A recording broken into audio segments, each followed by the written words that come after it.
Olá, eu sou Marcelo Campos, nós estamos começando agora mais um programa Cidadania. E o assunto de hoje é o diabetes, mais especificamente a distribuição de insulina, o medicamento principal no tratamento da doença e que ajuda milhares de pessoas a terem uma vida mais saudável convivendo com o diabetes. Neste momento, cerca de 1 milhão de doses de insulina rápida compradas pelo SUS correm o risco de perder a validade por falta de distribuição, problemas na distribuição dessas insulinas. Sobre esse assunto, nós vamos conversar hoje com Vanessa Pirolo. Ela é coordenadora de advocacy da ADJ Diabetes Brasil e também vamos falar com Carla Mello, endocrinologista e representando aqui a Sociedade Brasileira de Diabetes. Muito boa tarde, Carla. Muito boa tarde, Vanessa. Muito obrigado por terem vindo e por participarem do programa Cidadania. Boa tarde, Marcelo. Sejam bem-vindas ao programa. Bom, eu vou começar perguntando à Vanessa, pedindo, na verdade, que a Vanessa explique para a gente um pouco dessa história, que situação é essa em que um lote de insulinas, uma compra grande de doses de insulina realizada pelo SUS, está parada nos estoques, por que não está chegando nas cidades, por que não está chegando para as pessoas? Conta um pouco dessa história para a gente, Vanessa.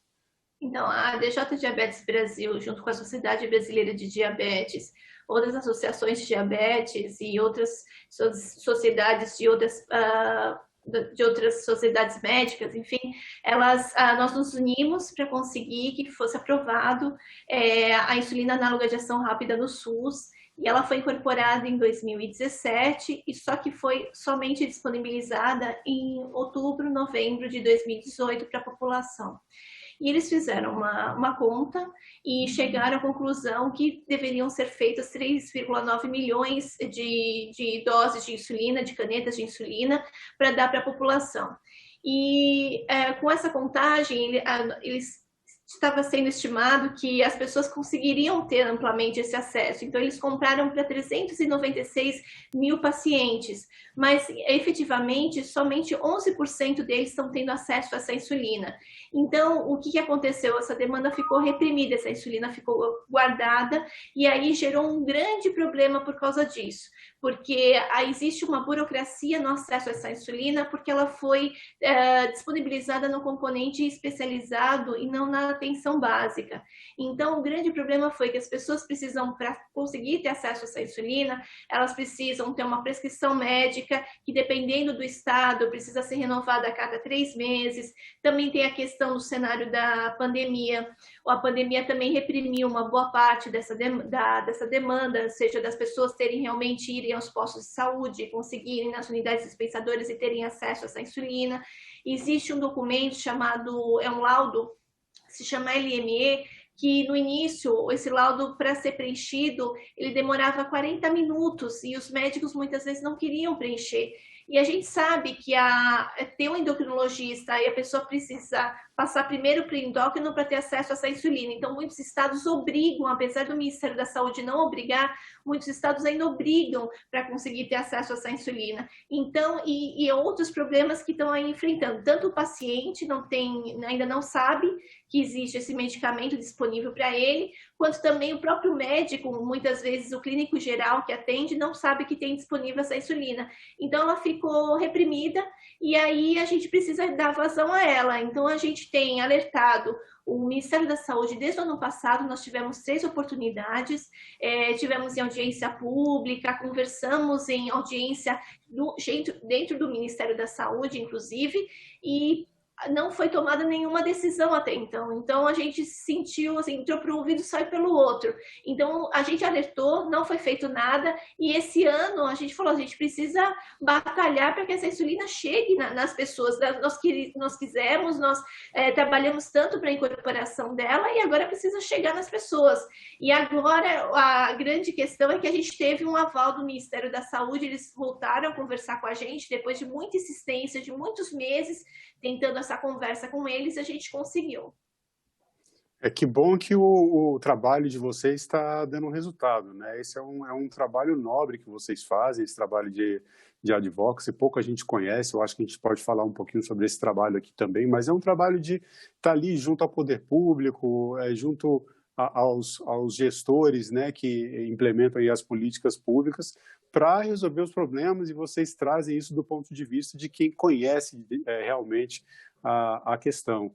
Eu quero só fazer um apontamento. Você falou desse laudo médico que precisa ser preenchido para que a pessoa tenha acesso ao remédio, que são 40 minutos. Só para as pessoas que estão assistindo essa entrevista terem uma ideia, a nossa entrevista vai terminar. Se o médico tivesse começando a preencher o laudo médico, quando a gente começou a entrevista, a gente ia terminar a entrevista e ele ainda está preenchendo o laudo. Aí você tem que considerar que é o tempo do profissional, o tempo da pessoa. Então, realmente, isso é um obstáculo que deve ser levado em conta. Agora, eu vou perguntar para a doutora Carla Mello sobre essa insulina análoga de ação rápida.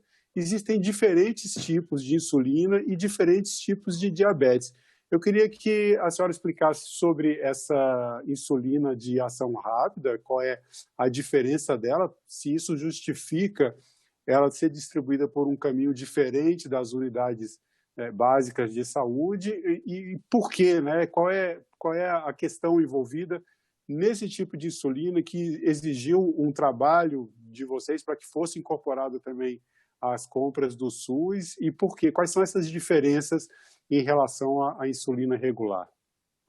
Sim, a luta pela incorporação, né, Vanessa pontuou as datas quando começou, e, na verdade, essa insulina, coordenei esse processo de incorporação. E um dos primeiros deveres de casa, Marcelo, para um medicamento ser incorporado na lista do SUS, na Rename, é que ele se mostre mais eficaz, mais seguro, e o custo para a aquisição desse remédio, em relação ao que tem hoje disponível, se tudo isso traz benefícios, né? Então, é mais eficaz, é mais seguro, e o custo vale a pena. Ele pode ser um pouco mais caro, mas o custo vale a pena pelos benefícios trazidos. Então, o que é que nós demonstramos? Comparando com o que havia, com a contrapartida da época, que era a insulina humana regular, nós colocamos todos os representantes de análogos de ação rápida, insulinas análogas, né, de ação rápida, que temos 3 aqui em nosso mercado brasileiro. A Lispro, que foi a primeira que entrou no mercado, a Asparte, a segunda, e na sequência a Glulizina, de 3 empresas diferentes, que começam 3 produtoras de insulinas diferentes. Então, nessa revisão sistemática da literatura, olhando tudo que tinha sobre essas 4 insulinas em comparação, nós vimos que ela reduzia o risco de uma pessoa que usa uma ou outra insulina, mas enfim, com análogo rápido, a redução do risco de ter uma hipoglicemia enquanto dorme à noite noturna é de 45%. Redução de ter uma hipoglicemia grave. O que é uma hipoglicemia grave? Não é só um número muito baixo do açúcar no sangue, mas eu preciso de outra pessoa para me tirar dessa hipoglicemia, eu preciso de terceiros para me ajudarem, eu não consigo sozinho. Isso é classificado como hipoglicemia grave.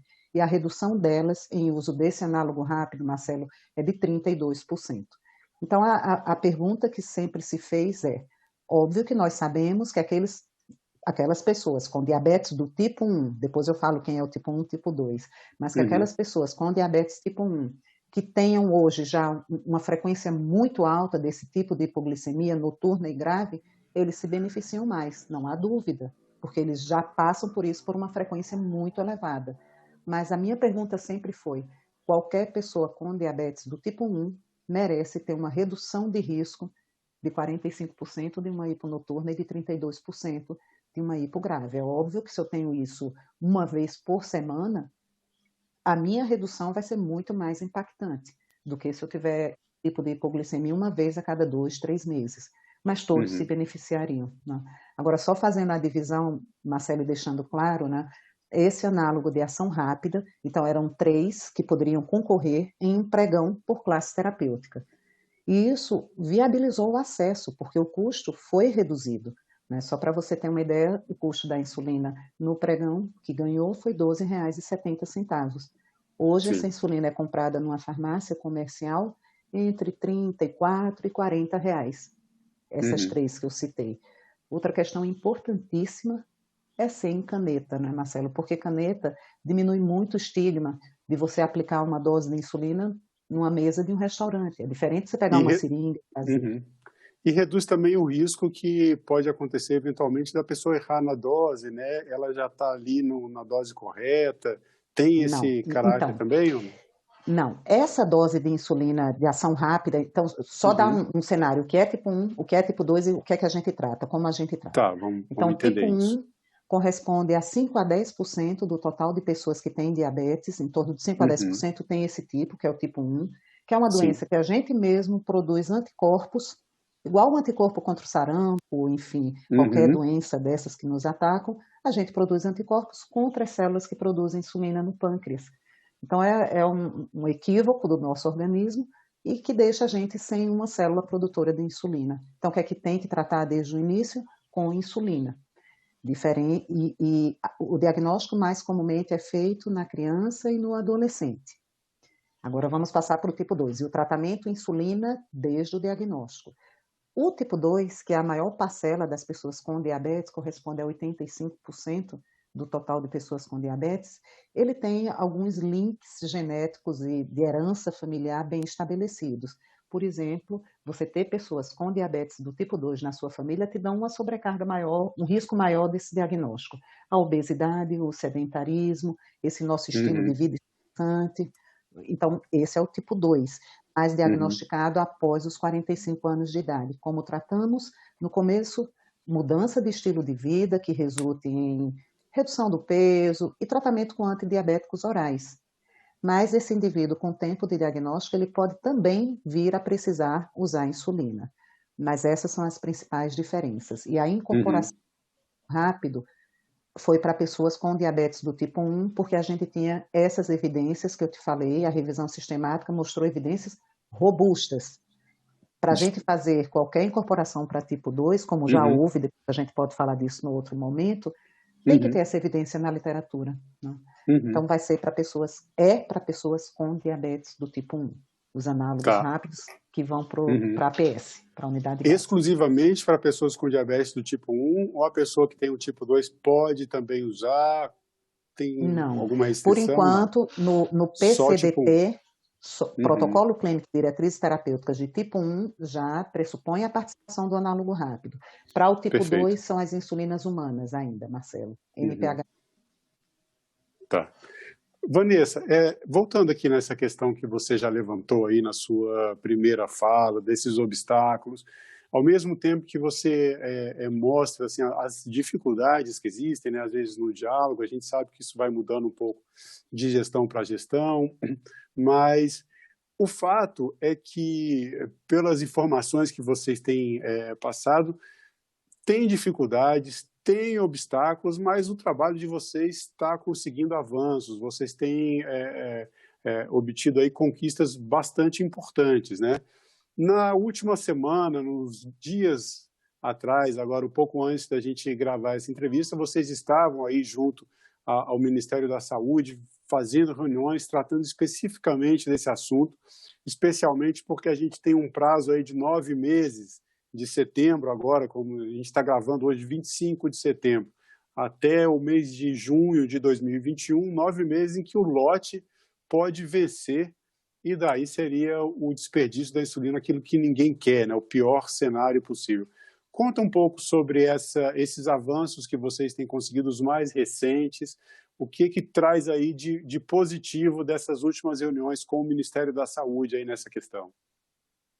Nós tivemos, boa pergunta, Marcelo, a gente esteve em contato com o Ministério da Saúde, assim, há 3 semanas, uma audiência, que não era pública, mas era uma audiência que era aberta, então todas as associações puderam escutar, mas isso foi uma insistência de meses, assim, 4, 5 meses, a gente tentava, a DJSBD o tempo todo, e a gente convenceu, depois pedimos ajuda para a deputada Carmen Zanotto, e ela nos ajudou, convenceu também o deputado Luizinho, e aí elas inseriram essa temática dentro de uma reunião envolvendo diabetes e Covid, e aí a gente conseguiu essa audiência. Então, assim, foi um desgaste imenso. Mas depois nós fizemos as apresentações do que precisava ser feito, do que a gente já tinha falado nas reuniões anteriores do do ano passado e nada foi concretizado. Então, a gente falou para elas, a gente vai conversar com a mídia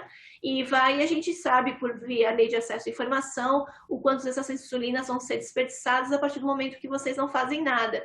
Então, foram veiculadas algumas matérias que, de certa forma, nos ajudaram a gente ganhar certa força na comunicação com eles.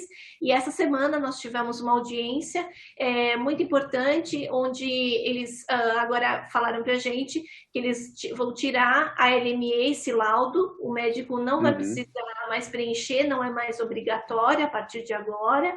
Então, a gente só está esperando a publicação dessa nota técnica para ser distribuída para todas as secretarias de saúde. E uma outra questão, eles vão formar agora um grupo técnico, que a gente ontem esteve numa reunião da CIT, uma reunião mais privada deles, mas nós tivemos acesso a essa reunião. A CIT é uma unidade do Ministério? A CIT que você citou? A CIT, na verdade, é uma reunião que se faz junto das secretarias estaduais de saúde, das secretarias municipais de saúde, e estava inclusive o ministro da Saúde, porque inclusive eles estavam falando sobre doação de órgãos, tal, então eles tiveram uma apresentação super bonita ontem, e eu e a Carla acompanhamos essa reunião, e aí foi mostrado no quadro, que vai ser publicado, esse grupo técnico, que vai sair no Diário Oficial, e a gente está esperando ansiosamente essa divulgação, essa publicação, e eles chamem a gente para essa conversa, porque a ideia é que a gente possa ajudá-los a passar essa insulina do componente especializado para a atenção básica e facilitar o acesso de todas as pessoas. Bom, então pelo menos tem uma notícia boa no ar aí, que já é uma redução, mais uma redução de burocracia. Agora os médicos vão poder, né, se tudo correr bem, se realmente tirarem esse laudo médico, que tem esse tempo médio de 40 minutos, é possível que durante o período de uma entrevista do Cidadania, 3 ou 4 pacientes já consigam ter acesso à insulina análoga, né? Isso seria uma melhoria muito grande e é claro, é isso que a gente espera. Agora, a Vanessa tocou na questão da Covid-19, a questão aí né, do diabetes com esse cenário que atinge a todos, mas é claro, né? As pessoas que têm algum tipo de fragilidade, a gente sabe que o risco acaba sendo maior. Carla, eu queria que você falasse um pouco sobre isso. Na verdade, a gente vai sair um pouquinho da questão específica das insulinas, a gente vai voltar nesse ponto, mas falar um pouco sobre cuidados com a saúde, especialmente nesses tempos de pandemia, mas não só, né? Porque o tratamento médico, a insulina, com um pouco de conhecimento sobre o assunto, a gente sabe que é essencial para a qualidade de vida das pessoas com diabetes. Mas existem os cuidados, além dos medicamentos, os cuidados que a pessoa precisa assumir para ter uma melhoria da qualidade de vida. Eu sei que vocês duas conhecem isso com uma experiência de vida muito rica, cada uma. Eu gostaria que você falasse sobre essa questão. Sim, o que a gente costuma dizer, Marcelo, é que ter o medicamento não quer dizer que você vai ter um controle glicêmico adequado. O primeiro ponto, eu digo sempre isso, o primeiro degrau para qualquer pessoa que tem um diagnóstico de uma doença crônica é você ser educado na sua rotina, incorporar algo que não vai te abandonar, certo? Então você tem que aprender a conviver com aquilo. No caso específico do diabetes e pessoas que são usuários de tipo 1, a gente tem que olhar muito as reações do seu organismo a tudo, a dose de insulina que você aplica, ao exercício físico que você faz, e veja que isso é algo que é uma resposta que a pessoa com diabetes tem que levar para a discussão com os profissionais de saúde. Eu tenho que ter um entendimento do meu organismo, como ele responde a estímulos que são diferentes, até mesmo o estresse de uma entrevista, a glicemia sobe, eu sei disso, sei, então quando terminar eu verifico e corrijo. Então tem que ter essa proatividade, mas para isso as pessoas precisam ser educadas em diabetes, né? Esse é o primeiro degrau. Bom, insulina, eu digo a você que ela é essencial para a manutenção da vida, no caso de pessoas com tipo 1, não é nem manter uma qualidade, é para a gente se manter. É mais do que isso, né? É mais do que isso, porque a gente não tem produção desse hormônio, né? Uma analogia muito boa para as pessoas entenderem facilmente, uma pessoa que tem hipotiroidismo, ela toma o seu comprimido todos os dias pela manhã. É uma deficiência hormonal igual a minha, a da Vanessa, igual. Uhum. O difícil é que a insulina tem sua regulação de acordo com o que você come, de acordo com a carga de exercícios que você faz. Então, a gente tem que ir ajustando. Então, você entende como a educação é importante para que esses ajustes sejam feitos, né, de maneira adequada. A dose dessas insulinas, que você perguntou no início, então, eu tenho uma insulina humana regular, que é a contrapartida do SUS, e tem os análogos rápidos. De qualquer forma, eu vou ter que fazer cálculos de dose, né? E aí, depois a gente volta a tocar numa coisa que é bastante importante, que é o link entre fazer a ponta de dedo, ver o número que está acontecendo lá da tua glicemia, que tem os aparelhinhos portáteis, que nós chamamos glicosímetros. Furei meu dedo, olhei lá na maquininha, quanto está o meu nível de glicemia, isso tem que ser levado em conta para que eu ajuste minha dose na hora que eu for comer, que eu for fazer qualquer atividade. Então, as pessoas precisam aprender, até porque as fitas já são disponibilizadas, né? Então, o que é que a gente precisa? Aprender a olhar o número e tomar uma atitude, de acordo com o número que vê, de acordo com o tamanho do prato, mas em ambas a dose precisa ser, sim.